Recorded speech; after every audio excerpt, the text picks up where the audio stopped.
Posh Fam, welcome back to yet another episode of Married at First Sight Australia commentary. Now, episode 27 was rather underwhelming, and I am looking forward to make it as brief, and as short as possible, so as not to bore you with all the underwhelming details. Basically, there were just 2 talking points from tonight's episode, and we're gonna get right straight into the commentary. But before we do, first things first, though, a gentle reminder, guys, for my new subbies, thank you so much for coming on board with us. We welcome you. Please don't forget to share this channel, like and comment. We would appreciate your support. And for my existing subbies, thank you for riding the course with me. I do again appreciate the show of support. Again, the like, comments, keep them coming. And so, episode 29. So guys, we pretty much followed on from where we left off from episode 26, which was the partner swap drama that was about to unfold between Melinda and Leyton.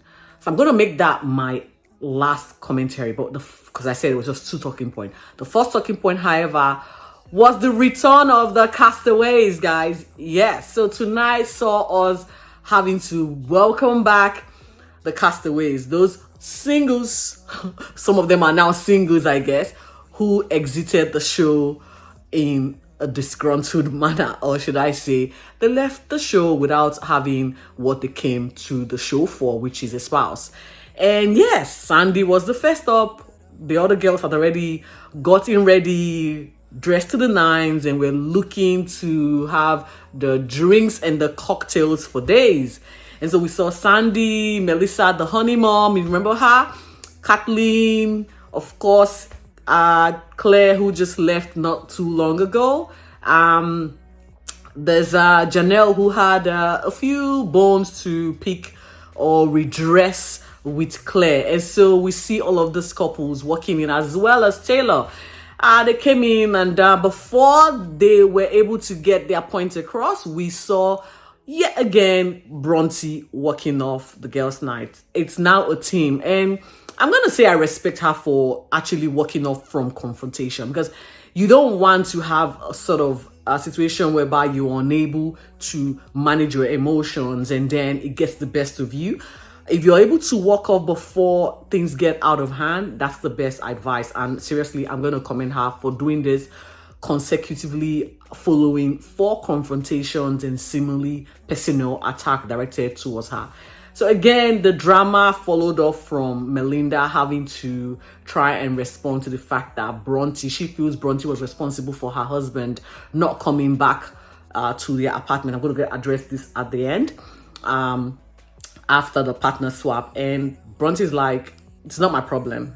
You know what? Your husband is making a decision himself. I'm not making a decision for him. He's choosing to do what's right for him, and rightly so. Don't involve me in it.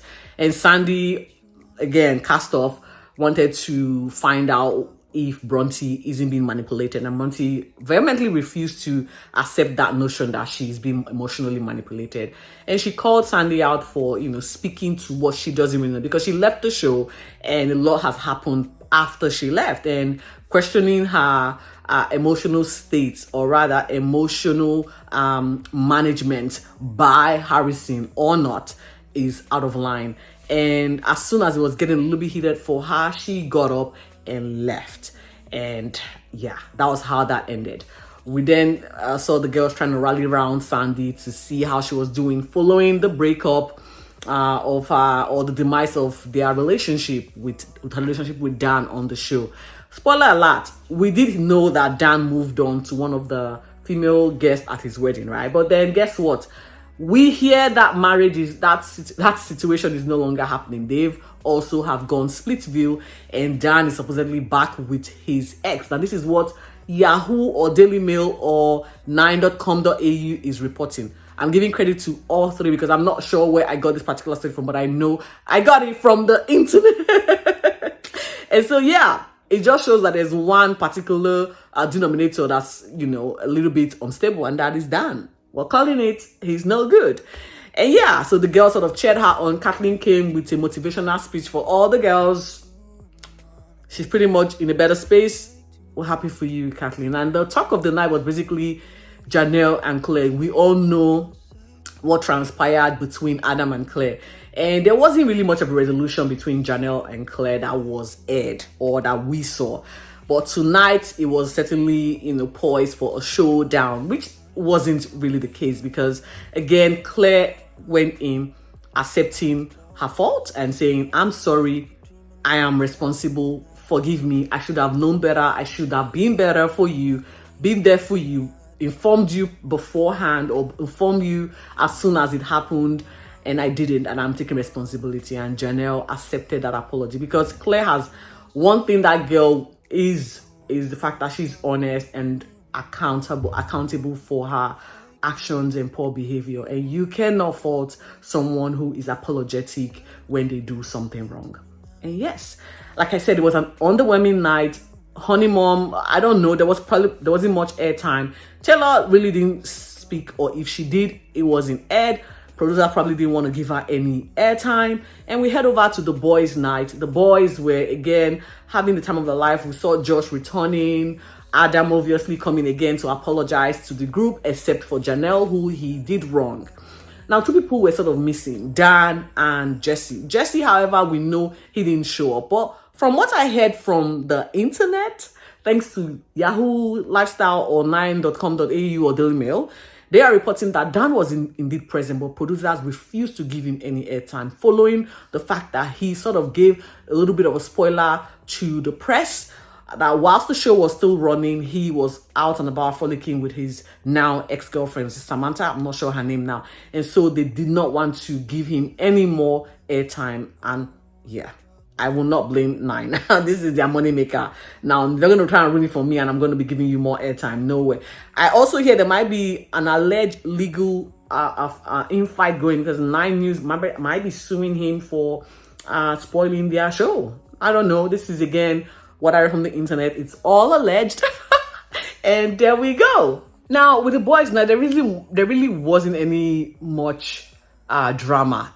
The only thing that happened was we saw Adam and Harrison trying to have a talk challenge. I'm going to say conversation challenge because what they were arguing about didn't make sense.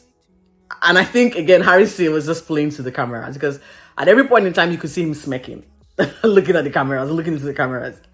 So, I don't know. Whatever these two are fighting over, it was bizarre. Adam was trying to defend himself. Harris was trying to hold him accountable, saying that he didn't apologize. His behavior was, outrageous, and he should be apologizing to Janelle, which he isn't. And I'm like, Harrison, how do you know all of this? And then you could see him smacking to the camera like he knew what he was doing, trying to stir drama. So that was the only thing that happened at the boys' night. Like I said, it was an underwhelming episode. The final talking point, I decided to save this for last. So we saw the couples that were swapped, head back to their, should I say partners? And we knew Linda was going to be going in a little bit ready to have a conversation with Cameron, following the conversation she had with Ollie, because Ollie wanted her to open up and express herself to Cameron. And so in no time, we saw her trying to find out what the conversation would be or what the relationship would be like post-production. Cameron just spread it out. I'm going to be working offshore and I will be 6 months out. And so we probably won't have to see each other. So the conversation of even moving to Darwin or wherever he is, it's not possible because whenever he's out, it's probably for 2 weeks, and she moving doesn't make any much sense to the relationship. I guess we could say that Cameron is already calling the relationship. Like he's already cooling off the relationship before it even begins. Yeah, this is exactly what I deduced from the conversation. Linda, I hope you got the message or you got the memo because this is over. It's clearly not going to work on the outside. We then head on to Melinda. Melinda was sitting down on the couch waiting for her partner to come in, Leyton. And then producers walked in to tell her, sorry, your partner has decided to stay by himself for one more night to calm down. Melinda flipped. She marched straight to Brontë, accusing Brontë of being responsible for the reason her husband is refusing to come back to her. And I'm like, Melinda, that's a little bit rich. Like, you're giving this girl too much credit. Stop now. It's not her responsibility. Whatever Leyton has decided, he decided on his own. You go face your partner, not attack Brontë. You seem as if to be getting onto the weakest link, and that's why you have the power. I didn't like the fact that she, tried to blame Brontë for this. When she didn't get the response she wanted, she then somehow found where Leyton was staying. It's not a big, probably next door, and presumably wanted to have a chat. And Leyton was like, I need some time to process all of this. And she's like, no, you're not getting the time. And this is a problem for me. And that's the fact that these women are not giving this man the space to respond. You've got a point of view. Put it across. He's got a point of view. Let him put that across. But no. Melinda says, it's my point of view and nothing else. It's my emotional response and not yours. And the next thing, there's an emotional blackmail to follow. She starts crying, having like panic attacks. And I'm like, wow, I thought you were bigger than this. But clearly, we all do use emotional blackmail sometimes. But I don't know. This is my take. And yeah, they went back and forth and decided, okay, they were going to have a conversation. That didn't really get anywhere because Melinda was crying the entire time. And this made Leyton feel a little bit upset and just accepted all Melinda wanted him to accept. And that was, he was at fault. It was his fault. He made the producers set up the partner swap. It was Leyton's fault. It was Leyton's fault Harrison came. Yes, it was also Leyton's fault that Harrison stayed. And Leyton was like exhausted and just said, yes, it's my fault. And I apologize for it being my fault. And meanwhile, we see Duncan and Alicia sort of back to normal. I told you she walked off, right? And from what I'm hearing on the internet, she pretty much went to see her kids. Like, she left the apartment, she left the sky suit and went to see her kids. And now she's back pretending like nothing happened. I don't know what's going on, but I feel like she's constantly running away to get a fix, come back when she's better. And when the withdrawal sets in, she's running again. And again, this is me alleging, but her behavior is very telling and very questionable. I'm calling it. Something is not right. Not right. You can't be going in such a yo-yo emotional, like, something is clearly not right. And good luck to the both of them. I do, however, know that they don't end up together. So that's another spoiler alert. Now, this particular episode is really spoiler alert. And you are welcome. And so that's where it ends. I guess the dinner party tonight will definitely be packing the punch. I cannot wait to unpack that for you guys. Until then, stay safe and stay focused. Bye now.